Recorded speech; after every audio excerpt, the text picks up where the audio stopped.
I don't know about you, but 2014 was one heck of a challenge for me with the loss of my precious baby sister, Judith. There was a lot of spiritual changing and changes of my mind that had to occur. In the 7 years that I spent writing the book was one level of healing. But the 2 years that have ensued since have been a matter of me realizing that I needed to quit telling God what I was going to do and get in line and in step with his program for me. The book was blood, sweat, and tears. I would have to say it was a lot of blood, sweat, and tears. And the last couple of years when I was stuck on stupid, is what I call it, was a matter of me realizing that if God said he's going to do a thing, it's really important for us not to write our own story into that. For instance, I knew I was going to write a book. I knew that it was going to be a healing journey. The whole time I'm seeing big visions of the book being picked up by a major publisher, my getting an agent, just the whole 9 yards. I wrote the whole script. I decided I was not going to be self-publishing the book. I knew that I'm not a detail-oriented person. I knew that I need to have detail-oriented people around me. And for that was one of the reasons I decided that I wasn't going to self-publish the book. Well, here I stand today, 2 years since finishing it, 2 years and 3 months since finishing the book, and I'm self-publishing. So the deal is this: he may give you the vision. He may honor you with the assignment. But when it comes down to how that thing is going to come to fruition and what happens with the project after that, that's all in his hands. I just wonder if anybody else is feeling the same thing, where just you feel like a lot of times nothing's going right. A door will open, you'll get excited about it. It'll be just such an in-your-face opportunity that you just know that's the door you're supposed to go through, and then it all falls apart. You have faith, you call things that be not as though they were with respect to any given thing in your life, and it falls apart. It falls apart, or it never comes to fruition. I don't know if any of you have experienced that, but I sure have. Well, I want to encourage everybody that it's really hard as a human being not to write your story into something that God told you would happen for you, or into something that you know he assigned you to do. Another thing that it's on my mind to share with you guys is this: if you have a vision and God has given you a specific vision or a specific purpose, a specific assignment, or a specific mission, and you know in your very heart that God told you that thing, do not get discouraged. I repeat, do not get discouraged when others don't get it. When other people try to tell you, no, you can never do that. One example that comes to mind is Joyce Meyer said she was making a bed when the Lord called her. And she had a bunch of friends she hung out with, and she shared the vision with them. And the thing was bugging them so much, they had to come to her as a group and tell her, look, we just don't see it. Your personality is not going to work with that vision you say God gave you. Well, today she's doing exactly what she had shared with her friends. And their friends were not right. At the time, Joyce had a lot of growing and a lot of healing to do, which she did as she accomplished the mission that God gave her. She didn't come into this thing feeling like she had to be all that and a bag of chips, and before she could step into her purpose. She stepped into her purpose one step at a time. And I remember she was saying that at one point she was teaching a Bible study in short shorts and smoking a cigarette. She stepped in her purpose right where she was. She stepped into it.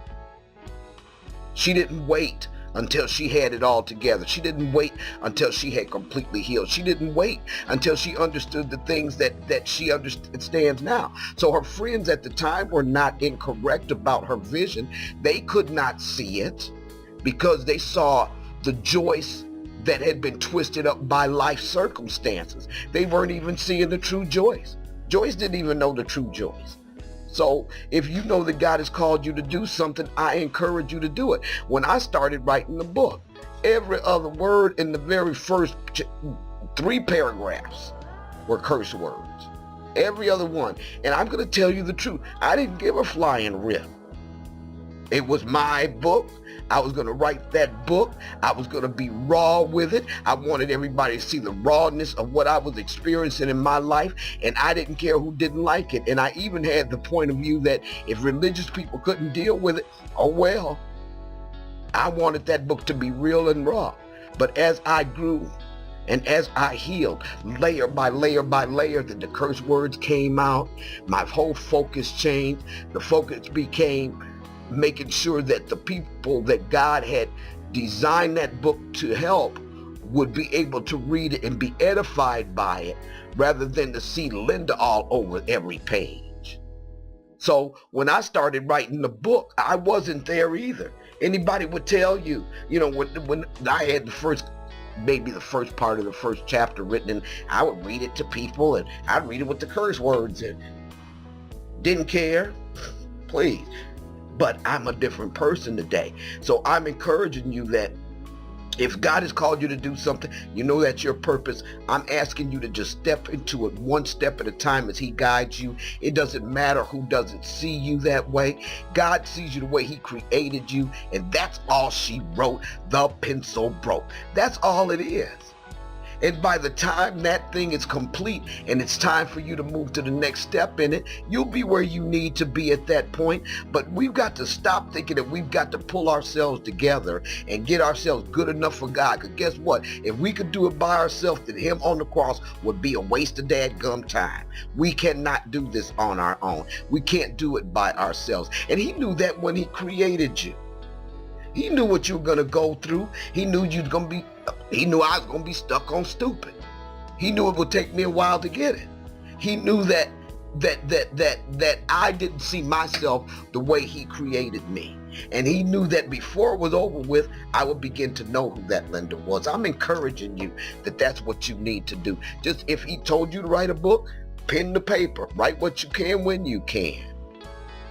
If he told you to go preach, well, okay, I'm not suggesting that you get your hiney in the pulpit and be cursing like a sailor, but you take step by step by step as he guides you to do it. You still smoking, so don't smoke in the pulpit and get the smoke out your clothes. When you're ministering to people who it might distract, just do what he told you to do. Because guess what? We've been hearing for multiple decades that we're in the end time. We've been hearing for multiple decades, we're in the end time. We're living in the end time. Well, folks, I'm telling you now, I give you 30 minutes of CNN to prove to you that this is indeed the end times. And God is accelerating his purpose in this earth. He's accelerating the healing, and he really needs us to get on board with things. The greatest lesson I learned from writing Whose Apple Is It Anyway is this: it's not about me, but it's all about me. It's not about me to the extent that I need to be so worried about how Linda looked, how Linda is, worried about who I'm mad at, who I'm angry with. It's not about me in that regard, but it's all about me with respect to my decision, my quality decision to get on board with the master plan. It's all about me where that decision is concerned. And I'm telling you guys now, when you come to a crossroads where the decision you make in that moment, in that here and now, is going to determine whether or not you will remain or place yourself on your path of purpose, or whether or not you're going to go a wrong direction. We don't often know that the decisions we're making in that moment indeed are our crossroads.